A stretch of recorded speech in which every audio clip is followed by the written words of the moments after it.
Hello, I'm Keith, the boating guy. Now, given that I'm the boating guy, what I'm about to say may surprise you, but here it goes. Anchoring your boat can be almost as much fun as cruising. Okay, let me explain.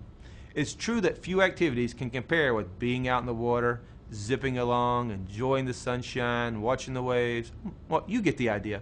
But let's say you stop to go swimming or fishing, relax, or just hang out in a quiet cove with your friends and family. Now that's when anchoring can be fun.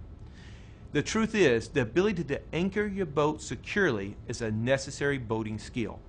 Anchoring can help you control your boat in bad weather or keep your boat secure if the engine has quit or the wind and the currents are pushing you around or towards shore.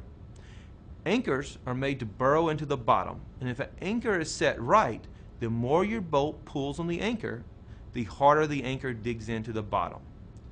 Choosing the right anchor has more to do with what's under the water than the type of boat that you have. For instance, some work best in sandy bottoms, while others are made for grassy or muddy riverbeds. Let's take a look at some popular anchors and see where to use them. Pivoting steel fluke anchors are made to work in mud and sand.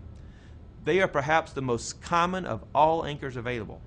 The pivoting steel fluke anchor has two steel points that pivot and dig into the bottom. Now, plow and claw anchors are similar to pivoting steel fluke anchors, except the pointy part is actually stationary. These are good for holding your boat in rocks and weeds and even sand also. Grapnel anchors, they look like a big grappling hook. They're used with small boats when the water conditions are very mild. Mushroom anchors, they don't have a whole lot of holding power, and they're generally used in skiffs, canoes, inflatable boats. And lastly, we have our land and shoreline anchors. They're used when we want to secure our boat to the beach. Of course, to talk about anchoring, we need to learn the lingo. The anchor rode is the line being the nautical term for rope that attaches the anchor to the boat.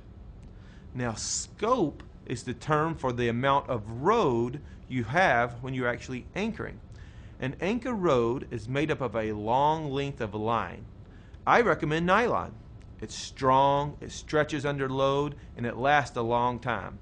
You should have several feet of chain, a couple of shackles to fasten the line, the chain, and the anchor all together. How do you know how much rode you need? Well, it's simple math. A good rule of thumb is to have an anchor rode equal to 5 to 8 times the depth of the water.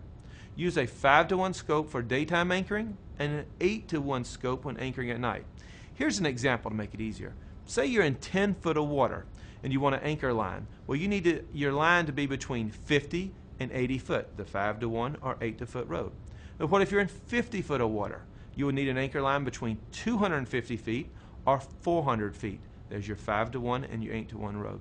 Well, it's much easier than you think, and you get out in the water, you'll try it and you'll be do fine. Hope to see you out there. Good luck, safe boating.